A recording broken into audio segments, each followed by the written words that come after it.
Hey guys, tonight we slip into the dust-choked world of medieval stonemasons, where the air smells of chipped limestone and sweat, and every swing of your hammer echoes across a quarry under a bruised dawn sky. Picture yourself standing in a jagged pit, surrounded by hulking stone blocks, their edges glinting in the weak morning light. You're not just carving rocks, you're shaping cathedrals that'll outlive you by centuries. But let's be real, one wrong swing, and you're probably not surviving this dusty grind. So before you get comfortable, take a moment to like the video and subscribe, but only if you genuinely enjoy what I do here. Drop a comment with your city and local time. I'm curious where you're drifting off tonight. Now, dim the lights, maybe turn on a fan for that soft background hum, and let's ease into tonight's journey together. You wake before dawn, the chill of a 12th century morning biting your skin through a rough wool tunic. The quarry's alive with clinks and grunts, a symphony of labor that's been grinding on since the Normans started dreaming of sky-piercing cathedrals. Your hands, already calloused, grip a mallet and a wedge, tools that feel like extensions of your arms. The quarry master barks orders, his voice hoarse from years of shouting over stone. You're here to rip raw material from the earth, each block a step towards something eternal. Historians peg these quarries as the heartbeat of medieval construction. Without them, no Chartres, no Notre Dame. Every cathedral started here, in pits like this, where men like you wrestled stone from the ground. Your first task is simple but brutal. Split a boulder. You wedge an iron spike into a crack, tap it with your mallet, and pray the stone doesn't shatter. It's slow, unforgiving work. One mason, a wiry guy named Godric, smirks as you fumble. Hit like you mean it, or we'll be here till the second coming, he quips. You chuckle, but your arms ache already. The wedge slips, and you curse under your breath. Don't worry, we'll keep it PG-13. You try again, feeling the stone's resistance, its weight pushing back like it's got a grudge. Finally, it splits, a clean crack that feels like victory. You're not just breaking rock, you're learning its language. Here's a quirky tidbit. Some quarrymen believed stones had spirits, and a bad split meant you'd angered the rock. Superstition or exhaustion? Historians still argue whether these beliefs shaped their work or just kept them sane. Either way, you're surrounded by men who talk to stones like old friends. The quarry's a chaotic classroom, teaching you patience, precision, and a healthy fear of flying splinters. You notice the older mason's hands, scarred, knobby, like the stone itself. They've been at this for decades, and their stories are etched in every block they've cut. You haul your first stone to a cart, muscles screaming under the weight. Oxen snort nearby, ready to drag it to the cathedral site miles away. The air's thick with dust, coating your throat, making every breath a chore. You sneak a sip from a leather flask, warm ale, because water's dicey in these parts. Another mason, a lanky kid, trips and nearly brains himself on a rock.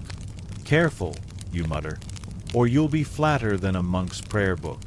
He laughs, but you both know the quarry's no place for clumsiness. By noon, your back's begging for mercy, but the sun's climbing, and there's no stopping. This is your world now. Stone, sweat, and the faint promise of something holy rising from the chaos. You're back in the quarry, but now you're not just splitting stones, you're learning to shape them. The dawn's still gray, and your hands, still sore from yesterday's work, remember that boulder you wrestled. Grip a chisel with a mix of hope and dread. The quarry master looms nearby, his eyes like a hawk's, ready to pounce on any sloppy cut. You're starting to get it. Being a stonemason isn't just brute force. It's finesse, like carving a roast for a king's feast, except this roast weighs a ton and fights back.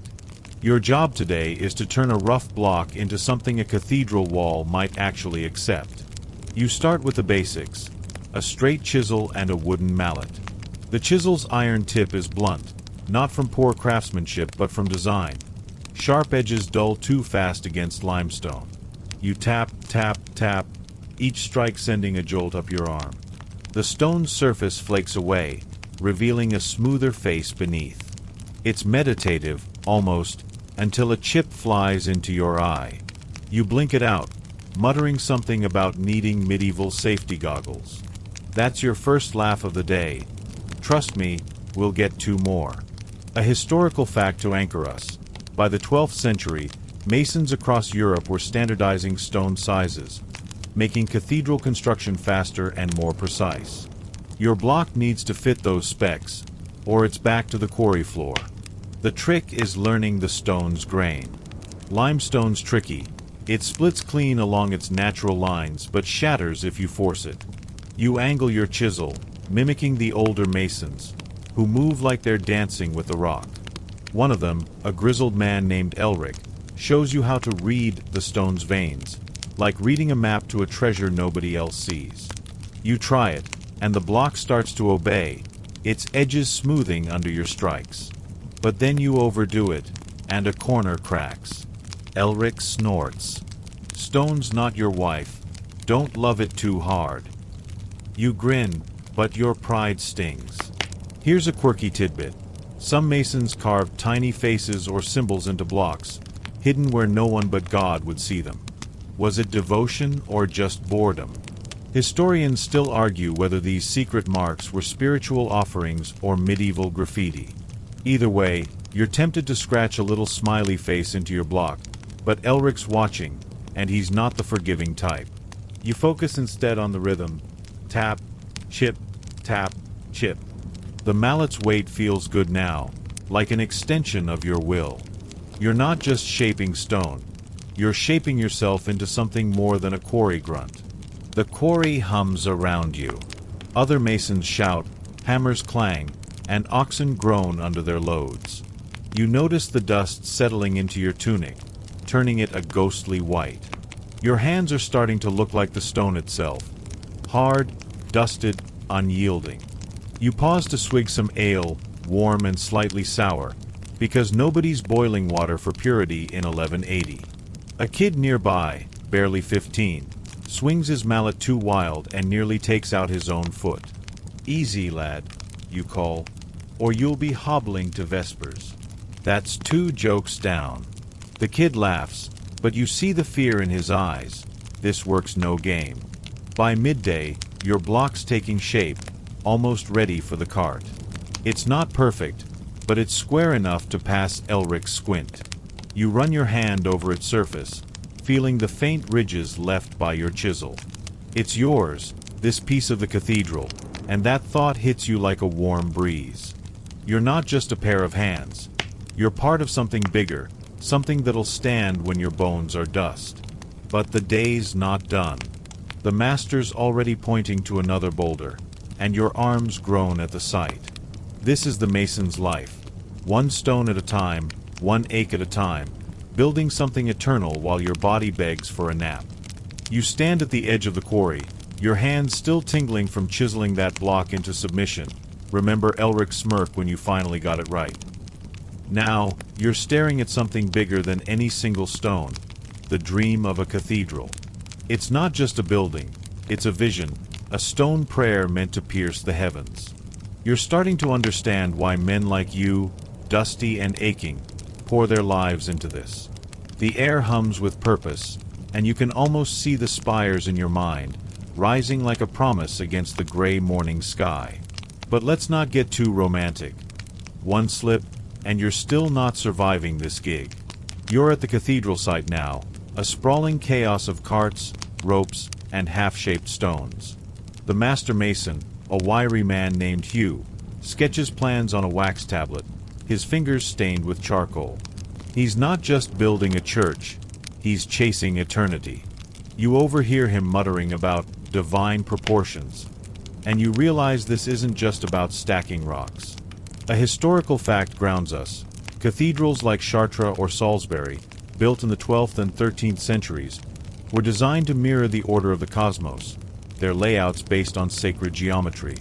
You're part of that, even if your job's mostly sweating and swearing under your breath. Hugh points you to a pile of stones, each one roughly shaped from the quarry.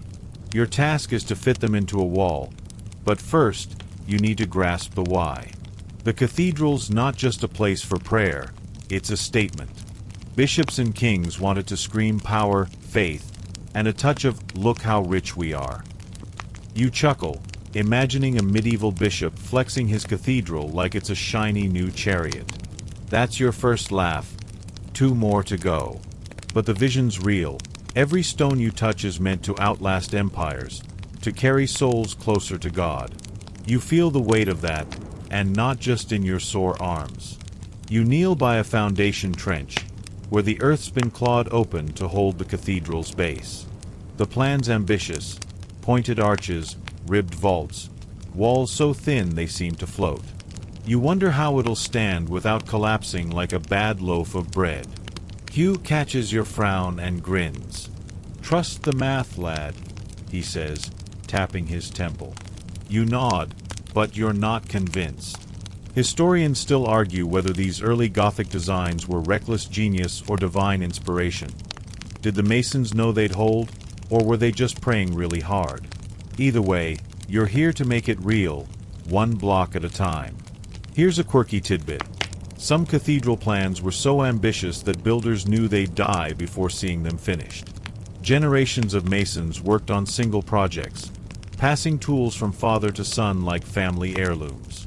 You imagine your own kids picking up your chisel someday, and it's equal parts sweet and terrifying. You grab a stone, heavier than it looks, and lug it to the wall. It's not glamorous. Your back screaming, and the dust's caking your face like a bad mask. A nearby worker, a lanky guy named Wulfric, trips over a rope and nearly faceplants. "Careful," you call, "or you'll be part of the foundation." That's laugh number 2, and Wulfric's sheepish grin says he's fine. The vision keeps you going. You picture the finished cathedral, sunlight streaming through stained glass, casting rainbows on stone floors. You're not there yet. Right now, it's just dirt and grime. You fit your stone into place, checking it with a plumb line. It's level, thank God, because Hugh's got eyes like a vulture. The other masons work in rhythm, their hammers a steady beat against the morning's chill. You take a swig of ale, still sour, still better than the local water, and wipe sweat from your brow. This is the dream. Not just a building, but a legacy. You're not just a mason. You're a cog in something massive, something that'll make future generations gape. For now, though, it's just you, a stone, and a whole lot of work ahead. You're knee-deep in the cathedral site now, your hands still raw from shaping that stone. Remember Hugh's smug, trust the math quip. Today, you're getting up close with the tools that make this madness possible. Your mason's toolkit is like a painter's palette, except instead of colors, it's all iron, wood, and grit. You're learning to wield them like a pro, but one wrong move, and you're probably not surviving the day. Okay, maybe you'll just lose a finger. The air smells of damp earth and metal, and the clatter of tools fills your ears like a lopsided song. You're starting to feel like part of this chaos, even if your back's begging for a break. Your toolkit's simple but heavy: a mallet, a straight chisel, a pointed chisel, wedges, and a square. The mallet's your workhorse, oak, worn smooth from years of swings. It's got a satisfying heft. You swing it against a chisel, and the stone chips away like butter under a dull knife. A historical fact to ground us. By the 13th century, masons across Europe used standardized tools, often forged locally, which let them work faster and build cathedrals that matched in style from England to France. You're holding one now. Its iron tip scarred from countless stones. It's not fancy, but it's your lifeline. You try the pointed chisel first, driving it into a rough block to carve out excess. The trick is angle and force. Too hard, and you crack the stone. Too soft, and you're just tickling it. A mason nearby, a stocky guy named Leofric, sees you hesitate. "Hit it like it owes you money," he says with a wink. You laugh. First one down, 2 to go, and give it a solid whack. The stone yields, and you feel a spark of pride. But then you slip, and the chisel skids, leaving a gouge. Leofric shakes his head. "Stone's not your diary. Keep it clean." Here's a quirky tidbit. Some masons swore by lucky tools, refusing to work without a specific chisel they thought brought good cuts. Superstition or just habit? Historians still argue whether these quirks affected their craft or just made them feel in control. You're not there yet, you're just trying not to ruin another block. You switch to the square, checking your stone's edges. It's got to be perfect, or it won't sit right in the wall.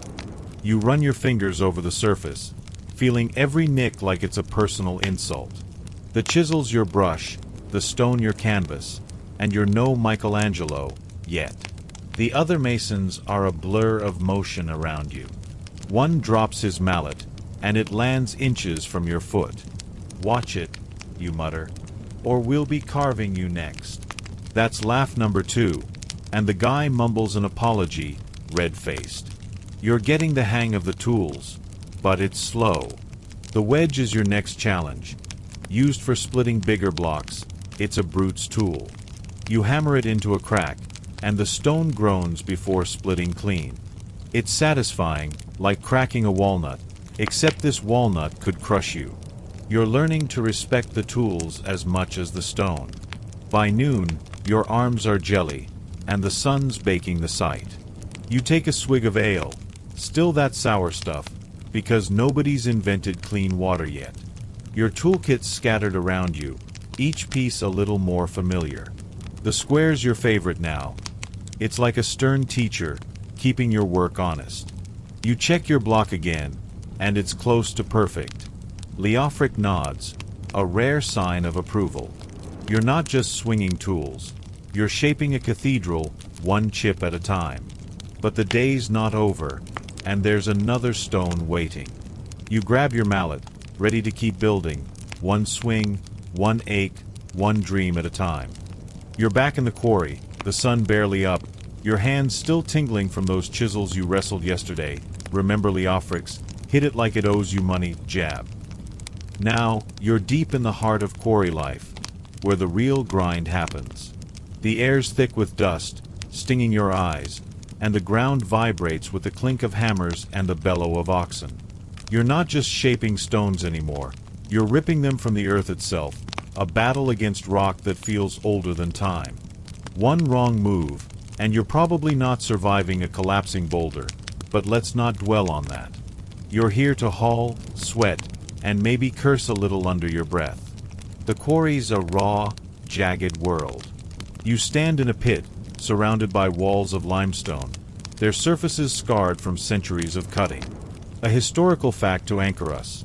Medieval quarries, like those feeding Chartres or Canterbury, supplied millions of tons of stone, often transported miles by ox cart or river barge. You're at the start of that chain, prying blocks free with wedges and brute force. Your job's to split a massive slab today, one big enough for a cathedral column. You drive an iron wedge into a crack, mallet swinging, each hit echoing like a heartbeat. The stone resists, stubborn as a mule, but you keep at it, sweat pooling under your tunic. A fellow quarryman, a burly man named Edwin, shows you the trick. "Listen to the stone," he says, tapping his ear. "It sings when it's ready to split." You think he's joking, but then you hear it, a faint ping beneath the clang.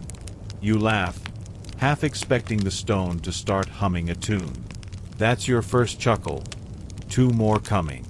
You strike again, and the slab cracks open, clean as a broken loaf. Edwin nods, impressed, and you feel a flicker of pride, even if your arms are screaming for mercy. Here's a quirky tidbit. Some quarrymen left offerings, bits of bread or ale, near the stone, believing it appeased the earth spirits. Was it piety or just a way to cope with the backbreaking work? Historians still argue whether these rituals were religious or just quirky morale boosters. You're not sure you buy it, but when your wedge slips and nearly takes your thumb, you consider tossing a crust into the pit, just in case. For now, you focus on the next block, hauling it to a sled. It's heavy, think a horse decided to sit on your chest, and the ropes burn your palms as you drag it. The quarry's a noisy hive. Men shout, tools clang, and somewhere, an ox farts loud enough to make you snicker. Better than the ale around here, you mutter to Edwin, who cackles. That's laugh number 2. But danger's never far. A loose boulder rolls nearby, and you jump back, heart pounding. A kid, barely 14, wasn't so lucky yesterday. His legs bandaged, and he's hobbling. You're learning fast. The quarry gives, but it also takes. You wipe dust from your face, tasting grit, and take a swig of that sour ale. Water's still a gamble, so you stick with what's safe, even if it tastes like regret. By midday, you're slabs on the sled, ready for the cathedral site. You're coated in dust, looking like a ghost, and your back's begging for a nap. But there's no rest. Another stone waits. You glance at the quarry walls. Their scars a testament to centuries of work like yours. Each block you free is a piece of the cathedral's dream, a step toward those spires you imagined. Remember Hugh's wax tablet. You're not just a laborer. You're carving history, one aching swing at a time. The sun climbs higher, and you grab your mallet, ready for the next fight with the earth. You're still sore from hauling that slab in the quarry. Remember Edwin's "listen to the stone" tip. But now you're at the cathedral site, a rookie among grizzled masons. You're an apprentice, barely trusted with more than a mallet, and the master mason's glare feels like it could crack stone. The site's a mess of half-built walls and creaking carts, the air thick with dust and the sharp tang of sweat. You're learning the hard way. Every mistake's a lesson, and every lesson stings. One clumsy swing, and you're probably not surviving the master's tongue-lashing, let alone the workday. But you're here to prove yourself, one chip at a time. As an apprentice, you're at the bottom of the heap. A historical fact grounds us. Medieval mason apprenticeships often lasted 7 years, starting as young as 12, with boys learning by watching, fetching, and occasionally getting yelled at. You're maybe 15, old enough to know you're not cut out for this yet. The master, a stern man named Godwin, hands you a blunt chisel and points to a pile of rough stones. "Smooth them," he grunts, "and don't waste my stone." You nod, but your hands shake. You've seen Godwin reduce grown men to mumbling wrecks with a single raised eyebrow. You start chiseling, mimicking the older masons. Your first strike's too weak, barely denting the stone. Godwin snorts from across the site. "You swinging at flies or stone?" he calls. You laugh nervously. First chuckle down, 2 to go, and try again, harder. The chisel bites, but the stone's uneven, and your cut's a mess. Godwin's not impressed, and you feel like you've failed a test you didn't study for. You watch a journeyman, a lanky guy named Cuthbert, work his chisel like it's part of him. You try to copy his angle, his rhythm, but it's like learning to dance with a bear. Here's a quirky tidbit. Some apprentices carved rude shapes into practice stones, only to get a thrashing when caught. Was it rebellion or just teenage boredom? Historians still argue whether these pranks were common or just tall tales from cranky masters. You're tempted to scratch something cheeky into your block, but Godwin's shadow looms, so you stick to smoothing. Your hands blister, and the mallet's weight feels like a grudge. Cuthbert takes pity and shows you how to hold the chisel steady, letting the stone guide the cut. "It's not a fight," he says. "It's a conversation." You nod, but you're still arguing with the rock. The site buzzes around you, hammers clanging, ropes creaking, men shouting. You fetch water for the masons, dodging a cart that nearly flattens you. "Move, lad, or you'll be mortar," a driver yells, and you snicker, laugh number 2. But the near miss shakes you. You're learning this work's as dangerous as it is slow. A dropped tool, a slipped foot, and you're out of commission. You see an apprentice limp by, his hand bandaged from a bad cut. You grip your chisel tighter, determined not to join him. The ale you sip at noon, still sour, still safer than water, helps dull the nerves. By day's end, your stone's smoother, not perfect, but enough to avoid Godwin's wrath. He squints at it, grunts, and moves on. That's high praise, and you feel a spark of hope. You're still an apprentice, still green, but you're starting to see the cathedral take shape, like that vision Hugh sketched. Remember his wax tablet. Your hands ache, your tunic's filthy, and Godwin's already pointing to another pile. You grab your mallet, ready to keep learning, keep failing, keep building. This is your life now. One mistake, one lesson, one stone at a time. You're still an apprentice, your hands blistered from yesterday's clumsy chiseling. Remember Godwin's eyebrow that could shame a king. Now, you're at the cathedral site, staring at a wax tablet covered in lines and curves that look like a monk's fever dream. This is sacred geometry, the invisible blueprint behind the soaring arches you're helping build. The air hums with the clatter of tools and the faint chant of monks nearby, praying for the work you're sweating over. You're starting to see the cathedral as more than stone. It's a map of the divine. But one wrong cut, and you're probably not surviving Godwin's wrath, let alone the bishop's. The master mason, Hugh, is back, his fingers tracing the tablet's lines like they're holy writ. He's muttering about ratios and arcs, and you're trying to keep up. A historical fact grounds us. Gothic cathedrals, like those in the 12th century, used geometric principles inspired by Pythagoras and Vitruvius, aiming to reflect God's perfect order. You're holding a compass now, not the fancy kind but a simple iron one, used to scratch arcs into stone. Hugh wants you to mark a block for an arch's curve, and you feel like you're being asked to paint the Last Supper with a stick. You trace the arc, your hands shaky. The stone's unforgiving, one slip, and you've ruined a block that took a week to quarry. Remember Edwin's singing stones. Hugh watches, his silence louder than a sermon. You finish, and it's okay. Not great, but not a disaster. God's not blind, lad, Hugh says, smirking. Keep practicing. You laugh. First chuckle down, 2 more to go, and try again, feeling the geometry come alive under your compass. It's not just lines. It's the skeleton of a cathedral, each curve a step toward heaven. Here's a quirky tidbit. Some masons believe the golden ratio in their designs could ward off evil spirits. Was it math or magic? Historians still argue whether these ratios were purely practical or carried mystical weight.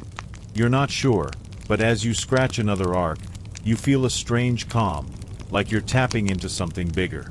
The tablet's covered in shapes, circles, squares, triangles, all interlocking like a divine puzzle. You're starting to get it.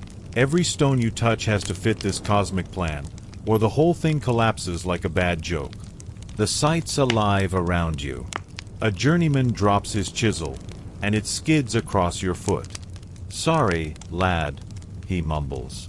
Aim better next time, you retort, or you'll carve my toes instead. That's laugh number 2, and his sheepish grin lightens the mood. But the work's intense. You're marking stones now, each one destined for a specific spot in the vault. The compass feels less alien, but your lines are still wobbly. Hugh shows you how to measure twice, cut once, his patience thin but real. You're learning to see the cathedral not as a pile of rocks but as a web of numbers, each stone a note in a sacred song. By noon, your block's marked and ready for cutting. You take a swig of ale, still sour, still better than the local stream, and wipe sweat from your brow. The sun's high, baking the site, and your tunic's a dusty rag. You glance at the tablet again, its lines now making sense. You're not just an apprentice bumbling through, though Godwin might disagree. You're weaving geometry into stone, tying your work to the heavens. The other masons hammer away, their rhythm a heartbeat. You grab your chisel, ready to cut along your lines, knowing each mark is a piece of the divine dream you're building, one shaky arc at a time. You're still at the cathedral site, your hands steadier now after marking those geometric arcs. Remember Hugh's "God's not blind" jab. Today, you're diving deeper into the chisel's art, turning rough blocks into polished pieces fit for a cathedral's soaring walls. The air's thick with stone dust, tickling your nose, and the rhythmic tap of mallets surrounds you like a heartbeat. You're not just an apprentice anymore.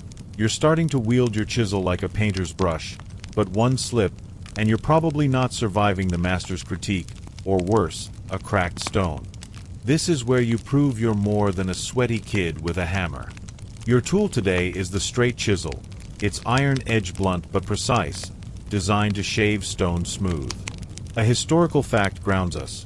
By the 13th century, masons had perfected chiseling techniques, allowing for the thin, elegant walls of Gothic cathedrals like Reims, where stones were cut to fit with hairline precision.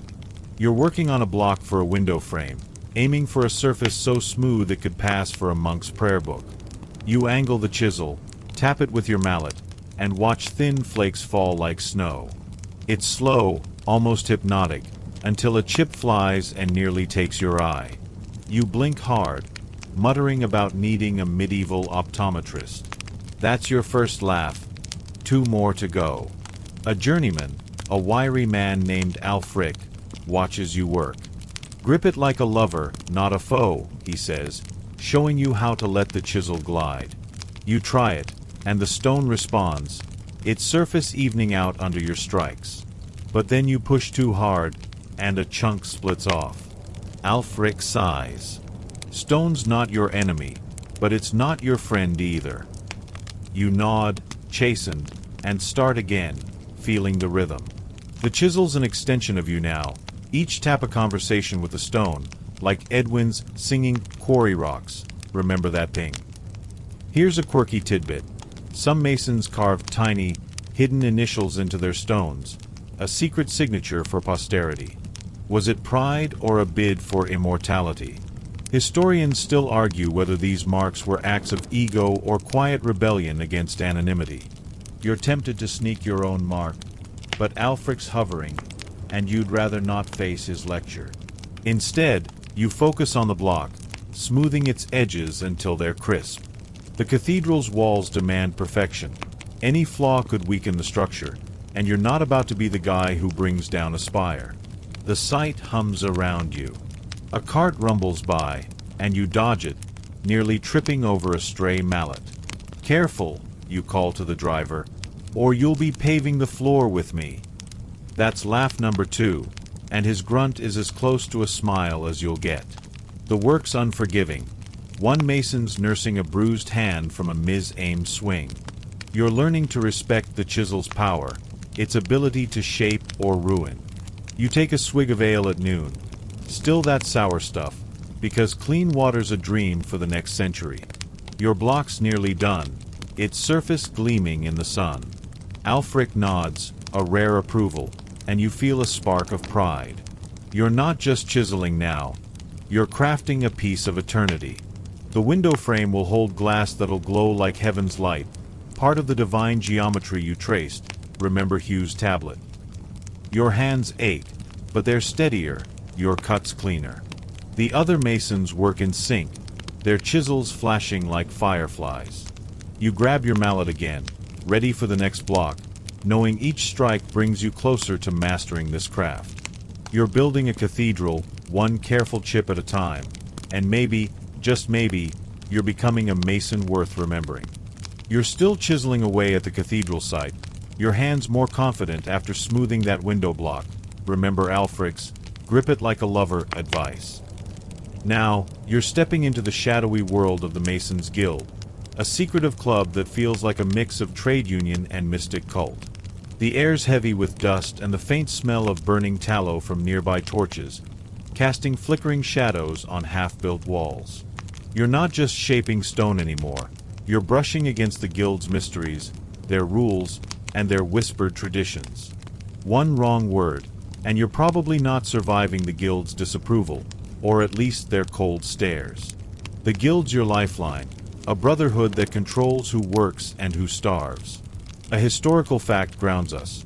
By the 13th century, Mason guilds across Europe, like those in England and France, set strict standards for training and quality, ensuring cathedrals rose without collapsing. You're an apprentice, so you're not a full member yet, but you've been invited to a guild meeting tonight, a rare peek behind the curtain.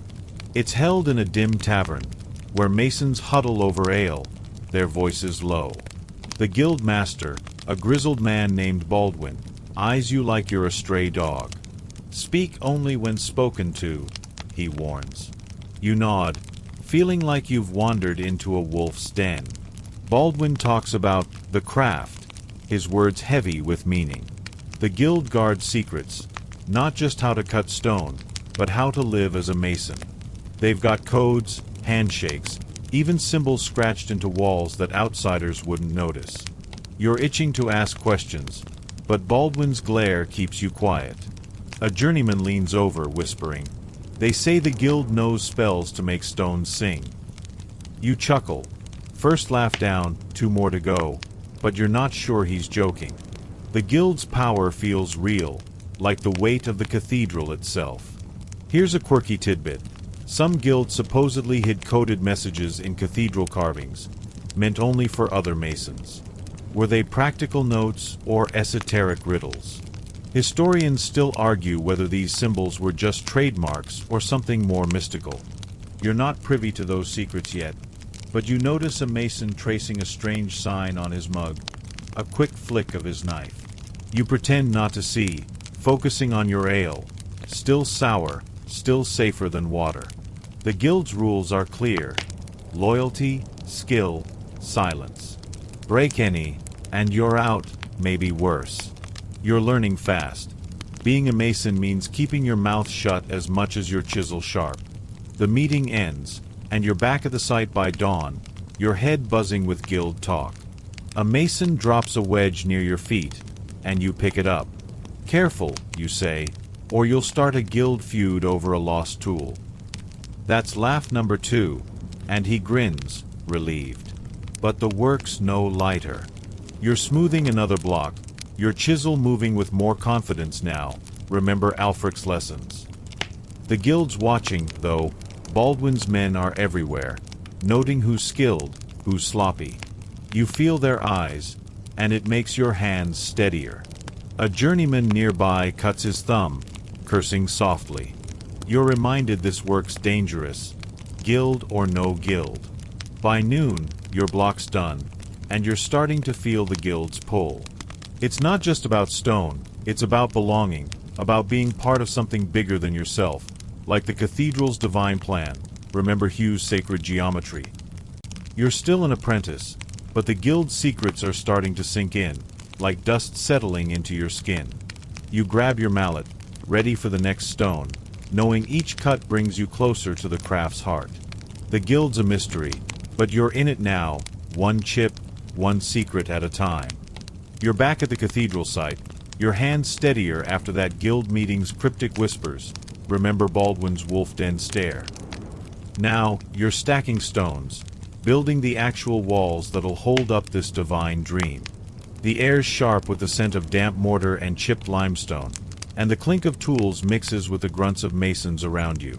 You're not just chiseling anymore, you're laying the bones of a cathedral, block by block. One misstep, and you're probably not surviving the collapse of a poorly set stone, or at least Godwin's wrath. This is where your apprentice lessons start to mean something. Your job today is to fit stones into a rising wall, part of the nave's foundation. A historical fact grounds us. Gothic cathedral walls, like those at Amiens, used ashlar masonry. Precisely cut stones laid with minimal mortar for strength and elegance. You're hauling a block you smoothed earlier, remember Alfric's like a lover tip. Its edges crisp from your chisel. You set it on a bed of lime mortar, the sticky mix squelching under the weight. The trick is alignment. Each stone must lock with its neighbors, or the wall's as shaky as a drunk monk. You check it with a plumb line, heart pounding as it swings true. A journeyman, a wiry guy named Osric, watches you work. "Mind the gaps," he says, "or you'll let the devil in." You laugh. First chuckle down, 2 more to go, but you double-check your stone. It's snug, but you tap it gently with your mallet, feeling it settle. Osric shows you how to spread mortar just right. Not too thick, not too thin. You try it, and it's messy, like spreading butter with a shovel. Your first attempt's lumpy, and Osric snorts. "Looks like my mum's porridge." You're learning, though. and the next stone sits better, its weight a quiet promise of permanence. Here's a quirky tidbit. Some masons believed a wall's first stone had to be set at dawn to bless the build. Superstition or tradition? Historians still argue whether these rituals were symbolic or just a way to start the day right. You're not sure, but you're glad your stone's not the first. Too much pressure. You're focused on fitting this block, checking its level with a wooden square. The wall's rising, slow but sure, and you can almost see the nave taking shape, like Hugh's geometric dreams. Remember those wax tablet arcs? Your hands are caked in mortar, and your back's screaming, but there's a rhythm to it now. The site's a hive of noise, hammers, shouts, the creak of carts. A mason nearby drops his trowel, splattering mortar on your boots. "Sorry, lad," he mumbles. "Aim better," you quip, "or you'll mortar me to the ground." That's laugh number 2, and his grin eases the tension. But danger's close. A loose stone shifts on a pile, and you jump back, heart racing. You've seen men bruised by falling blocks, and you're not keen to join them. You take a swig of ale at noon, still sour, still your only safe drink, and wipe sweat from your brow. The sun's high, baking the site, and your tunic's a dusty mess. By day's end, your section of wall is 2 courses higher, each stone locked tight. Osric nods, a rare sign of respect, and you feel a spark of pride. You're not just stacking rocks. You're building something eternal, something that'll stand when kingdoms fall. The guild secrets, remember Baldwin's codes, linger in your mind, but right now, it's about the wall, the stone, the slow climb toward the spires. You grab your trowel, ready for the next block, knowing each one's a step closer to the cathedral's heart, one careful placement at a time. You're still at the cathedral site, your hands sticky with mortar from stacking those wall stones. Remember Osric's porridge jab. Now, you're climbing higher, literally, onto the rickety scaffolding that hugs the rising walls like a spider's web. The air smells of pine and dust, and the creak of wooden planks underfoot makes your stomach lurch. You're not just laying stones anymore, you're balancing on a flimsy maze of poles and ropes, hauling blocks up to the growing structure. One wrong step, and you're probably not surviving the fall, or at least not walking away without a limp. This is where courage meets carpentry, and you're not sure you're ready. The scaffolding's a marvel and a nightmare. A historical fact grounds us. Medieval masons used timber scaffolding, lashed together with ropes and sometimes reinforced with iron, to build dizzying heights like Notre Dame spires. You're 10 feet up, gripping a rope ladder, a stone block slung over your shoulder. The scaffold sways slightly, and you freeze, heart hammering. Below, the site bustles. Masons hammer, carts rumble, and someone's shouting about a lost chisel. You glance down and wish you hadn't. The ground looks harder than the stone you're carrying. A journeyman, a grizzled man named Wolfston, climbs past you. "Move, lad, or you'll grow roots," he says. You laugh shakily. First chuckle down, 2 more to go, and keep climbing. You reach a platform, planks creaking under your weight. Your job's to hoist stones up with a pulley, a contraption that looks like it's held together by prayers. You loop the rope, pull, and the block rises, swinging like a pendulum. Wolfston shows you how to steady it, his hands sure despite the height. You try, but the rope burns your palms, and the block nearly clips your head. "Careful," Wolfston grunts, "or you'll be a gargoyle before you're done." You're learning fast. Scaffolding's no place for daydreams. The wind picks up, and the whole structure groans. You grip a pole, praying it holds. Here's a quirky tidbit.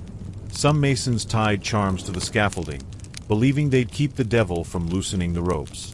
Superstition or survival instinct? Historians still argue whether these trinkets were for luck or just a way to calm jittery nerves. You're tempted to tie something yourself, a scrap of cloth, maybe, but you're too busy hauling. The pulley squeaks, and you pull another stone up, muscles burning. You're starting to see how the cathedral grows, layer by layer, like those geometric arcs you traced, remember Hugh's tablet. Each block you lift is a piece of that dream, but up here, it's just you, the rope, and a long drop. A mason below fumbles a tool, and it clatters down, narrowly missing a worker.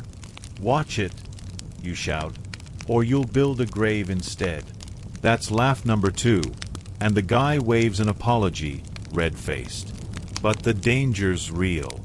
You've heard stories of men falling, bones broken, lives ended. A cracked plank nearby makes your heart skip, and you test each step before trusting it. At noon, you pause for ale. Still sour, still better than the river, and lean against a pole, catching your breath. The cathedral's walls are climbing, and you're part of it, even if your hands are raw and your legs wobble. By day's end, you've hoisted a dozen stones, each one set into the wall by masons above. Wolfston gives you a nod, a rare sign you're not totally useless. You're not just an apprentice now, you're part of the scaffold's dance, risking your neck for the cathedral's glory. The guild's secrets, remember Baldwin's cryptic signs. Feel far away up here, but the work's real, raw, and relentless. You climb down, legs like jelly, and grab your rope again, ready for the next haul. The cathedral's rising, and you're holding on, one shaky step at a time. You're back on solid ground, thank goodness. After that nerve-wracking scaffold climb, remember Wolfston's gargoyle quip. Now, you're tasked with carving details. Intricate gargoyles and flourishes that'll make this cathedral sing.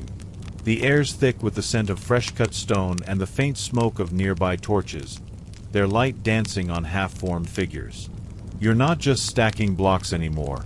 You're sculpting art that'll glower from the cathedral's heights.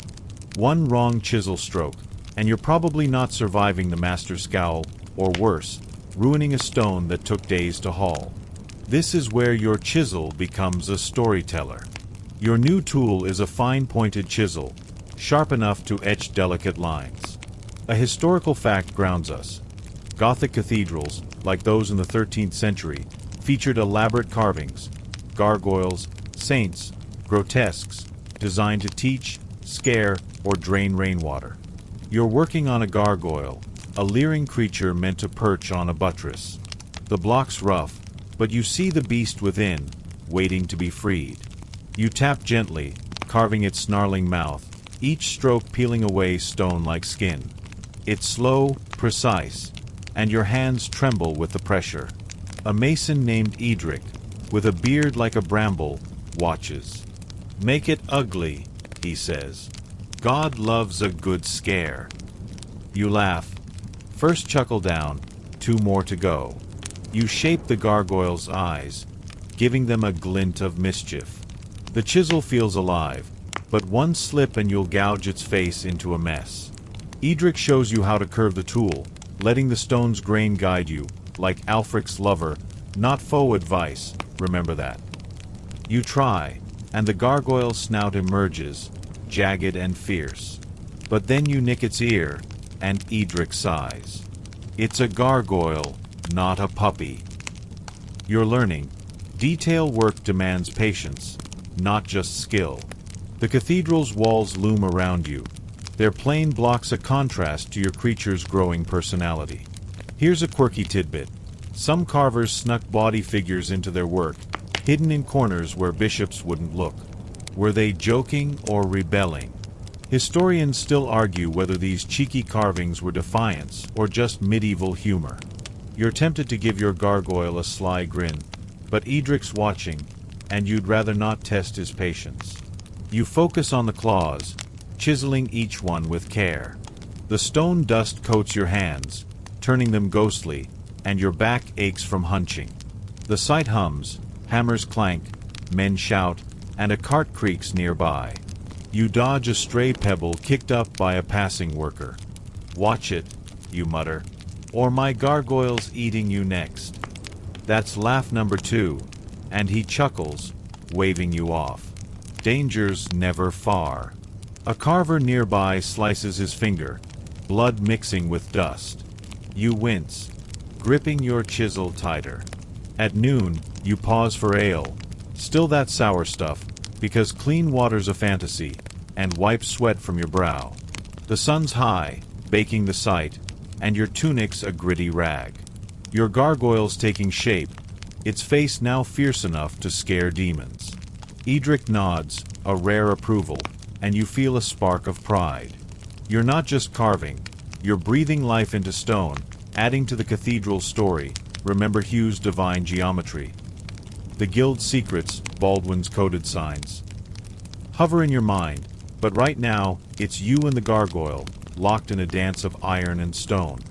By day's end, your creature's nearly done, its snarl ready to guard the cathedral. You're exhausted but hooked. This is art, not just labor. The other masons carve nearby, their figures emerging like ghosts from the stone. You grab your chisel, ready for the next detail, knowing each stroke makes the cathedral more alive. You're sculpting history, one snarling gargoyle at a time. You're still at the cathedral site, your hands dusted from carving that gargoyle snarl. Remember Edric's, make it ugly, quip. Now, you're stepping up. You're the master mason, leading a team of sweaty, stubborn workers on this half-built dream. The air's thick with mortar and the sharp clank of chisels, and you're no longer the kid dodging Godwin's glares. You're in charge, juggling egos, deadlines, and stones that weigh more than your patience. One bad call, and you're probably not surviving the bishop's wrath, or worse, a collapsing wall. This is your moment to shine, or crumble. As master mason, you're the brain behind the build. A historical fact grounds U.S. Master masons in the 13th century, like those at Salisbury, were architects, engineers, and foremen, overseeing every stone from quarry to spire. You're pacing the site, wax tablet in hand, sketching arches and checking alignments. Your team's a mix, veteran journeymen, cocky apprentices, and laborers who'd rather be drinking. You bark orders, pointing at a misaligned block. Fix it, you snap, or we'll be praying under rubble. A young apprentice, barely 14, snickers at your tone.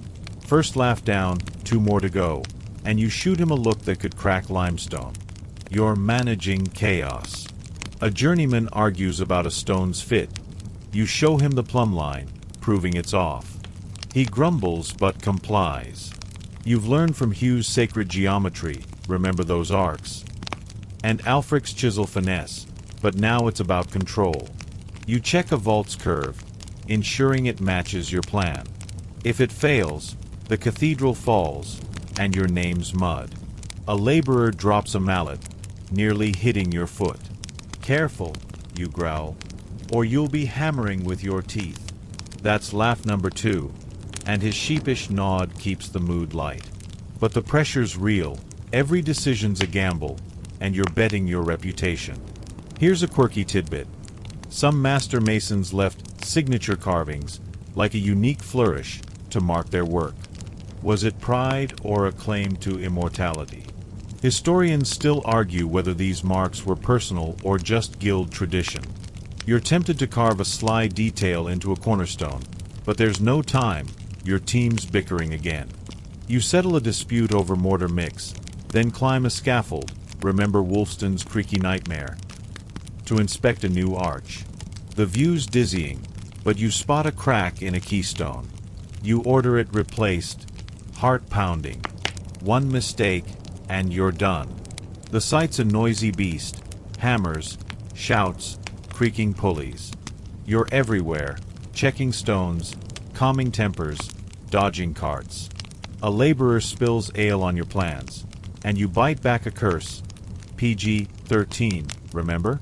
You swig your own ale at noon, still sour, still safer than water. Your tablet's a mess of scratches, but it's your map to glory. The cathedral's rising, its walls echoing your vision. Remember Hugh's divine dream. The guild's watching too, Baldwin's secret signs. And you feel their weight. You're not just building, you're leading, proving you're more than a chisel swinger. By day's end, the arch is stable, and your team's still intact, barely. A journeyman claps your shoulder, a rare respect. You're exhausted, But the cathedral's growing, your cathedral. You're not just a mason now, you're the one steering this stone ship toward eternity. You grab your tablet, ready for tomorrow's chaos, knowing each decision builds not just walls, but your legacy, one hard-won stone at a time. You're still the master mason, your head buzzing from yesterday's chaos of leading your team. Remember that apprentice snickering at your orders.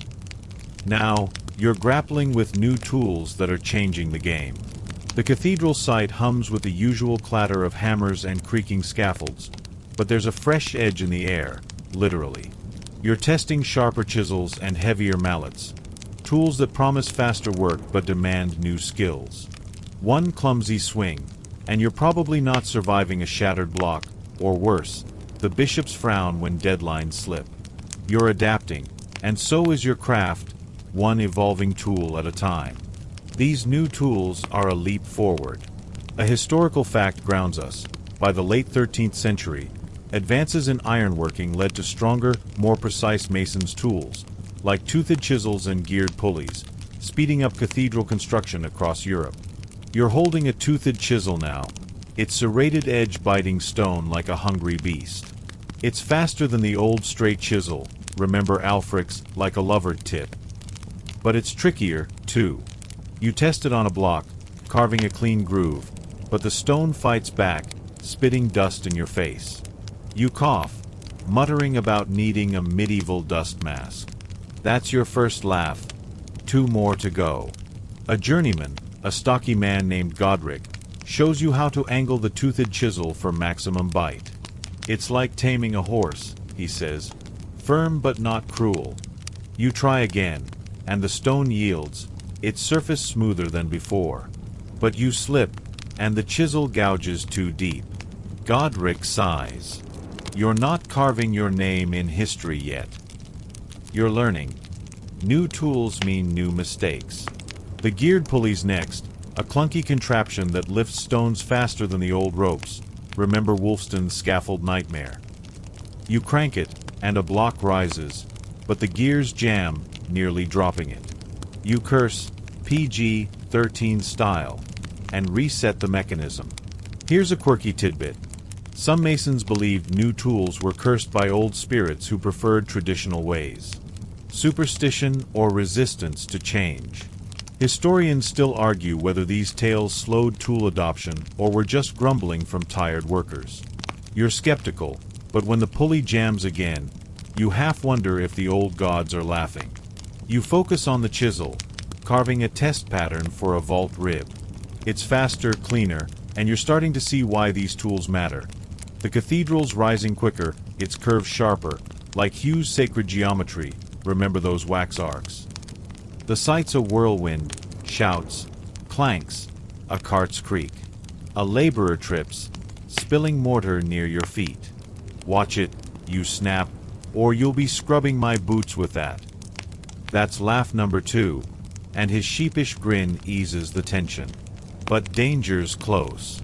A new mallet's heavier head nearly crushes a mason's hand when he swings wild. You shout a warning, heart racing.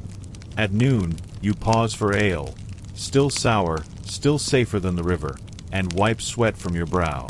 The sun's high, baking the site, and your tunic's a gritty rag. Your team's adapting to the tools, but it's a learning curve, and you're leading the charge. By day's end, your block's carved, the pulley's working, and your team's grumbling less. Godric nods, a rare approval, and you feel the tide turning. You're not just a master mason, you're pushing the craft forward, blending old skills with new tools. The guild's watching, remember Baldwin's secret signs. But right now, it's about the stone, the chisel, the future. You grab the toothed chisel again, ready for the next cut, knowing each stroke builds the cathedral faster, stronger, one evolving tool at a time. You're still the master mason, your hands grizzled from testing those new toothed chisels. Remember Godric's horse-taming tip.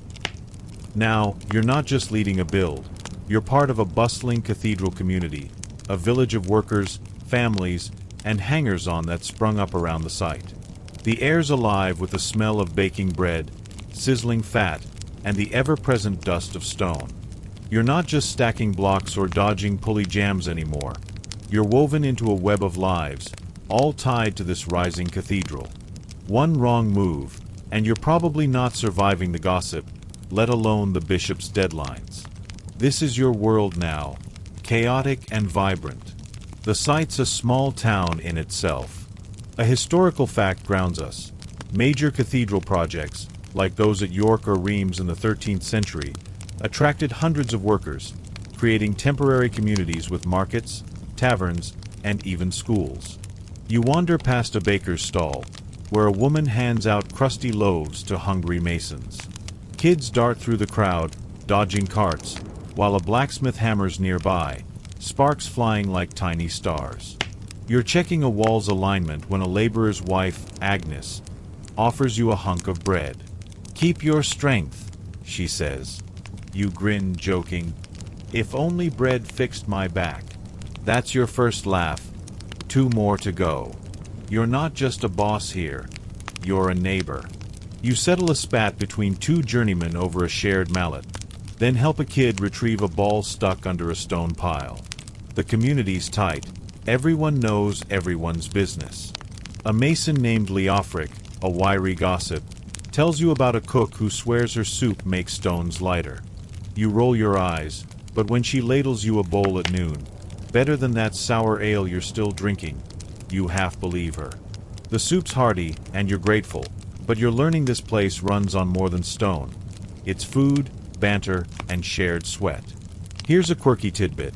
Some cathedral villages had masons' wives who carved small charms from leftover stone, selling them as luck tokens. Were they side hustles or sacred trinkets? Historians still argue whether these crafts were spiritual or just entrepreneurial. You spot Agnes selling one, a tiny stone cross, and you're tempted to buy it, if only to keep her smiling. Back at the wall, you're using the new geared pulley, remember its jams, hoisting a block for the nave. The community's rhythm keeps you going. Laughter from a tavern, a monk's chant in the distance, the clink of your team's chisels echoing Hugh's geometric vision, remember those wax arcs. A cart driver nearly runs over your foot, and you snap, "Aim for the stones, not me." That's laugh number 2, and his hasty apology makes you smirk. But danger's close. A kid playing 2 near a scaffold gets a scolding from you, heart racing at the thought of a fall, remember Wolfston's creaky planks. The sun's high, baking the site, and your tunic's a dusty mess. You pause, sipping ale, still no clean water, and survey the village. Tents, stalls, lives all tethered to your cathedral. Your team's watching, and so's the guild, Baldwin's secret signs. But here, you're more than a master mason. You're part of a beating heart. By day's end, your wall's higher, and you've shared bread, soup, and a few laughs. Leofric claps your shoulder, saying you're not half bad for a boss. You're exhausted but alive in this community, where every stone and every smile builds the cathedral's story. You grab your tablet, ready for tomorrow, knowing you're not just shaping stone. You're shaping lives, one dusty, vibrant day at a time. You're still the master mason, your boots crusted with dust from the cathedral village's bustle. Remember Agnes's bread and that kid dodging carts. Now, you're battling the weather, a foe as stubborn as any stone. The skies turn sour, spitting rain that turns the site into a muddy swamp, and a chill wind bites through your tunic. You're not just leading men or hoisting blocks anymore. You're fighting nature to keep the cathedral rising. One bad storm, and you're probably not surviving the bishop's rage when work grinds to a halt. This is where grit meets grit, and you're knee-deep in both. Rain's the enemy today. A historical fact grounds us. Medieval cathedral construction, like at Lincoln or Chartres, often stalled for months due to weather, with rain and frost weakening mortar and cracking stones. You're inspecting a wall, its fresh mortar slick and sliding under the downpour. You shout orders to cover the stone piles with straw, but the wind scatters it like chaff. A journeyman, a sodden man named Wulfric, grumbles, "God's testing us, and he's winning." You laugh. First chuckle down, 2 more to go, and toss him a tarp. Cover it right, or we'll be rebuilding in spring. You're scrambling to save what you can. The new toothed chisels, remember Godric's horse-taming trick, are useless in this muck.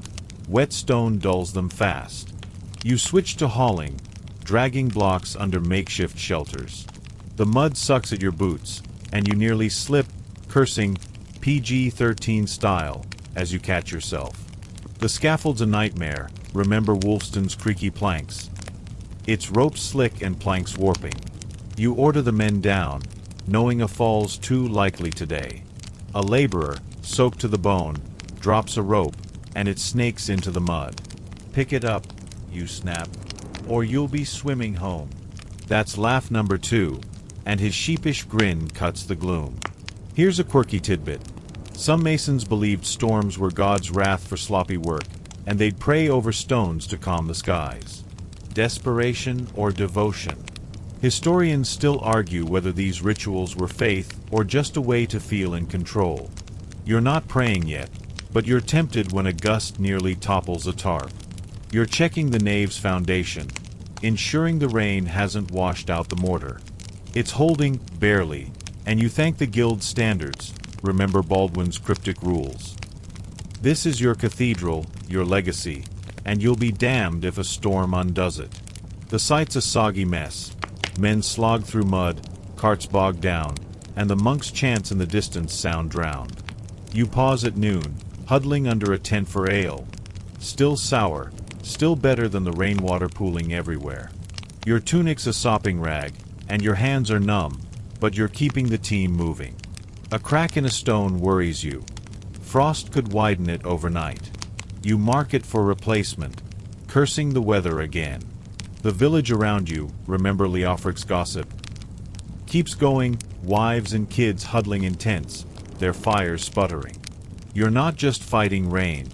You're fighting for their hope, too. By day's end, the rain eases, and your walls still stand. Wulfric claps your shoulder, muttering, "Not bad for a wet dog." You're soaked but proud. You've kept the cathedral alive through nature's tantrum. The guild's watching, and so's the bishop, but right now, it's about the stones, the tarps, and the stubborn will to build. You grab your tablet, sketching plans for drier days, knowing each muddy step keeps the cathedral's dream, Hugh's sacred geometry, alive, one soggy fight at a time. You're still the master mason, your boots caked from yesterday's muddy battle with the rain, remember Wulfric's wet dog jab. Now, you're wrestling with something deeper than stone or weather, the spiritual stakes that fuel this cathedral. The site's quieter today, the air crisp with the scent of damp earth and distant incense from a nearby chapel. You're not just leading a build or dodging storms. You're part of a sacred mission, where every stone carries a prayer. One misstep, and you're probably not surviving the bishop's sermon about divine purpose, let alone your own doubts. This is where faith meets hammer, and you're feeling both. The cathedral's more than a building. It's a bridge to God. A historical fact grounds us. Gothic cathedrals, like those in the 13th century, were designed to inspire awe, their soaring arches and stained glass meant to lift souls heavenward. You're walking the nave, its half-built walls looming like silent giants. Monks chant nearby, their voices weaving through the clatter of chisels.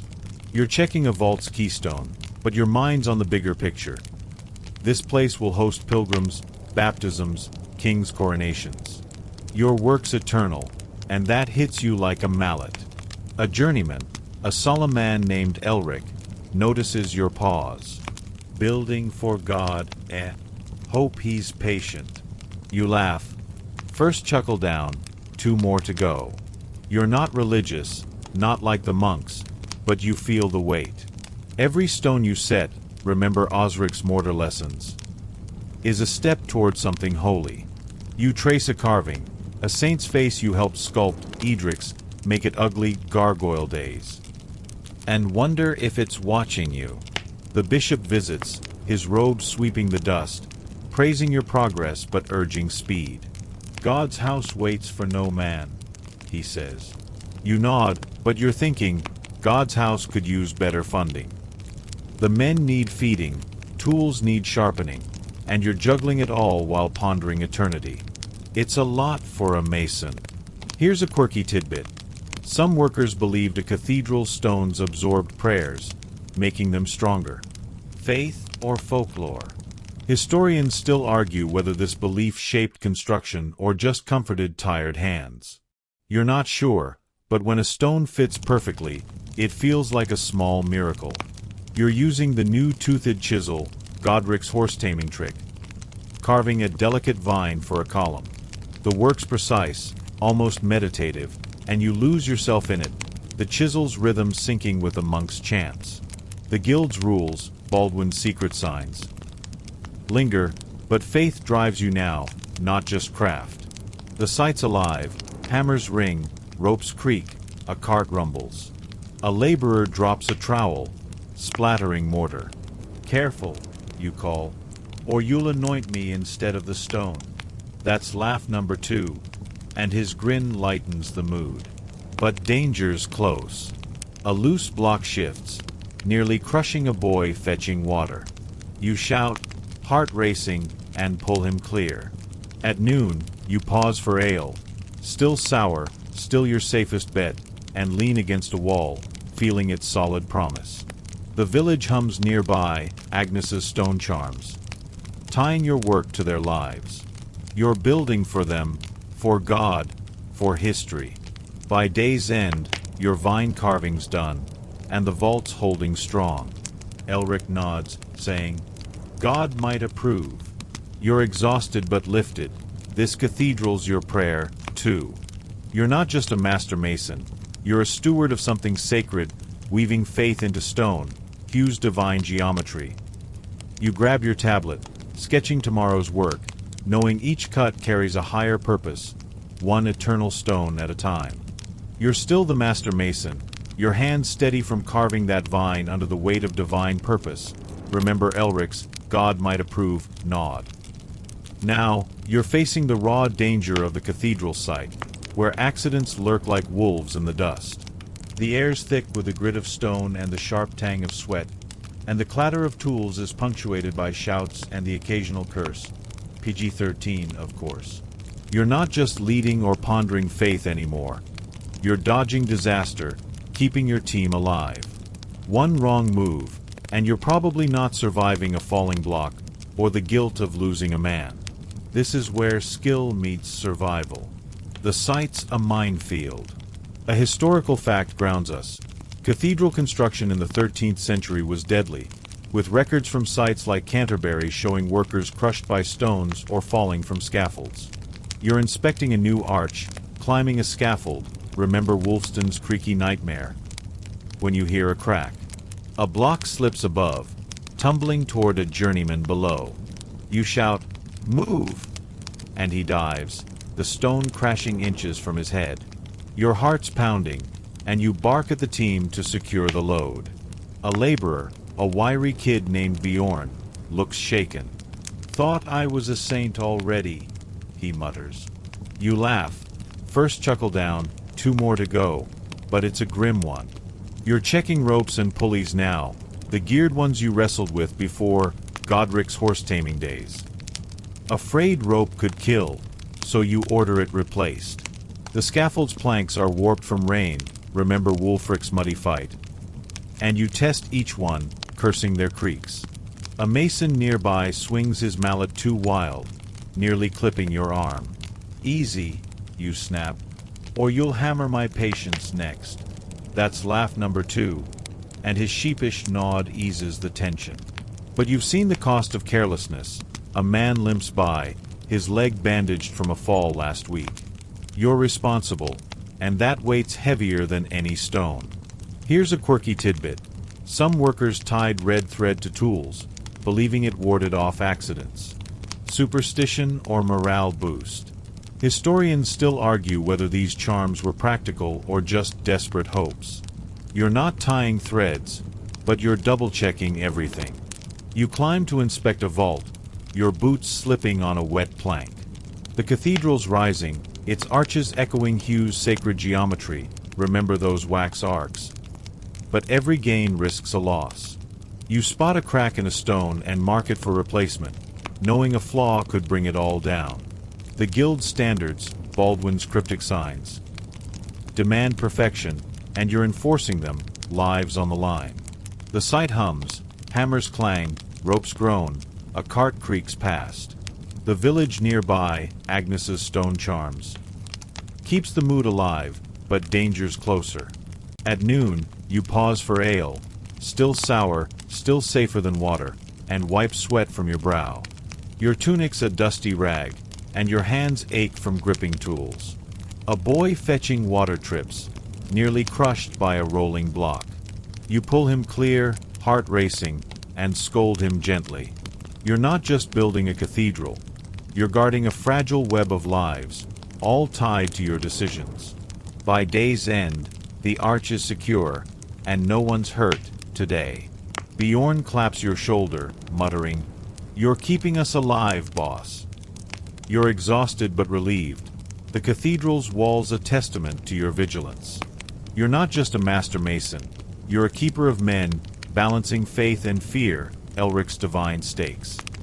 You grab your tablet, sketching tomorrow's plan, knowing each careful step keeps the dream alive, one near miss at a time. You're still the master mason, your nerves frayed from dodging yesterday's near disasters. Remember Bjorn's "Saint already" quip. Now you're standing back, watching the cathedral's walls rise, and you're hit with a bigger thought. This thing will outlast you, your team, even the bishop's sermons. The air's crisp with autumn chill, laced with the scent of damp stone and fading campfires from the village nearby. You're not just building anymore. You're reflecting on a legacy carved in stone, a monument to outlive empires. One wrong choice, and you're probably not surviving the history books, but you're starting to see your work as eternal. The cathedral's taking shape, arches soar, gargoyles leer, remember Edric's, make it ugly.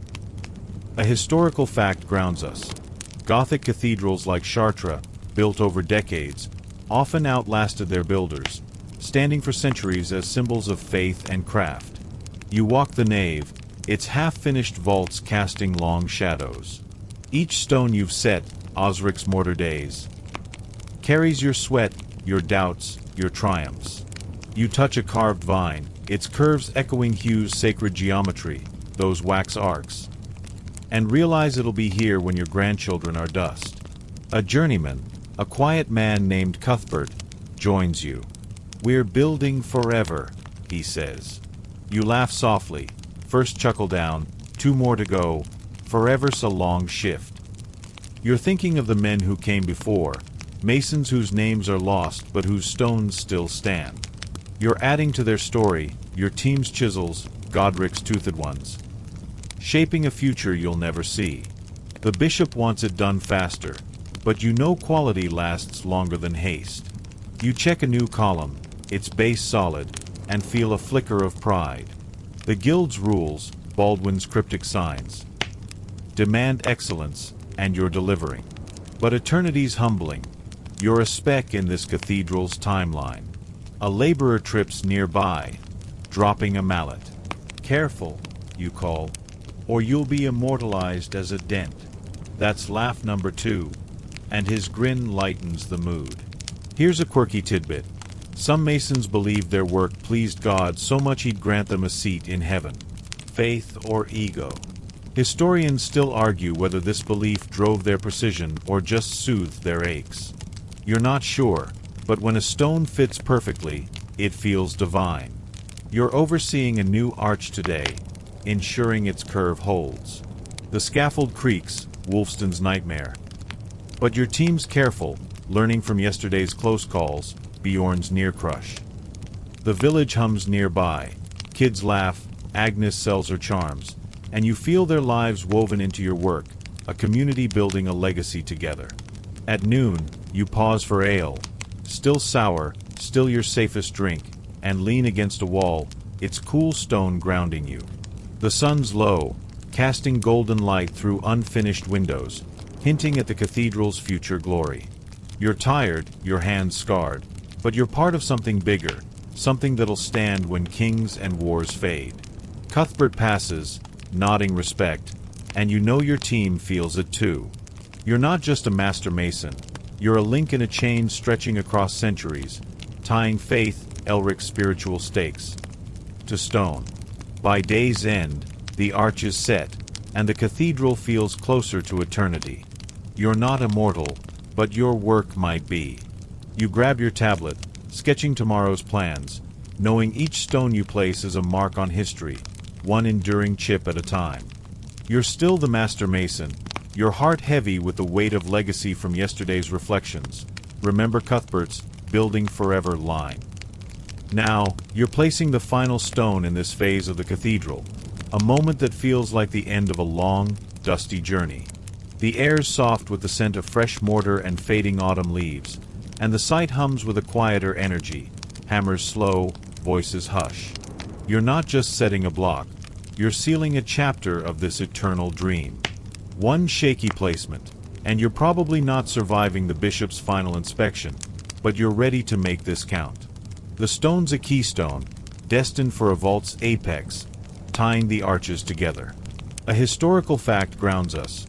Keystones in Gothic cathedrals, like those at Amiens, were critical, locking ribbed vaults to distribute weight and defy gravity. You're on a scaffold, Wolfston's creaky nightmare, guiding the stone with a pulley, Godric's geared beast. Your team watches, silent, as you lower it, the block swinging gently. You've checked it twice, its edges, carved with your toothed chisel, remember Godric's horse-taming trick, are perfect. A journeyman, Leofric, whispers, "Make it sing, boss." You laugh, first chuckle down, 2 more to go, and steady the rope, feeling the cathedral's pulse.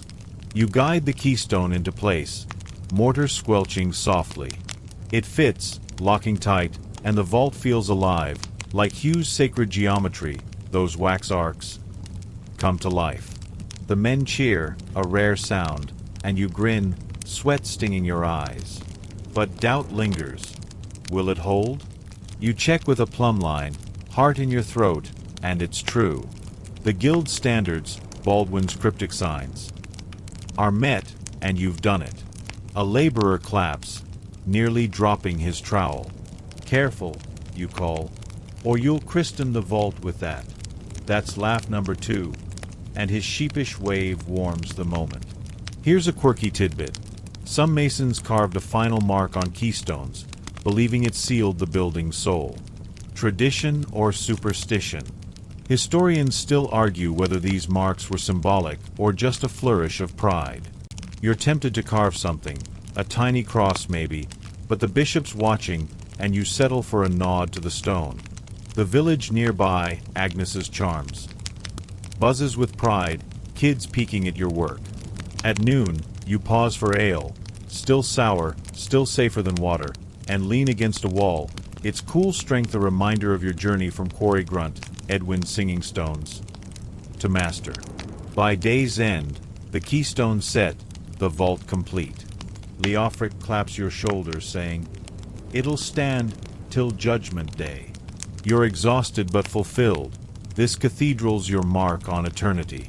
You're not just a mason, you're a dreamer, weaving faith, Elric stakes, craft, and community into stone. You grab your tablet, sketching the next phase, knowing this moment's just a pause in the cathedral's endless rise.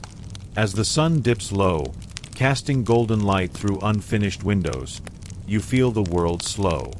The hammers fade, the village quiets, and the cathedral stands silent, its stones whispering of centuries to come. You're bone-tired, your hands scarred, your heart full. This isn't just a building. It's a story, yours, Leofric's, Agnes's, all woven into walls that'll shelter prayers long after you're gone. The stars emerge, soft against the dusk, and you imagine pilgrims gazing up, awestruck, centuries from now. Your work's done for today, but it's never truly finished. Let the cathedral's shadow wrap you like a blanket, its arches a lullaby of stone. Sleep now, dreamer, under the weight of your legacy.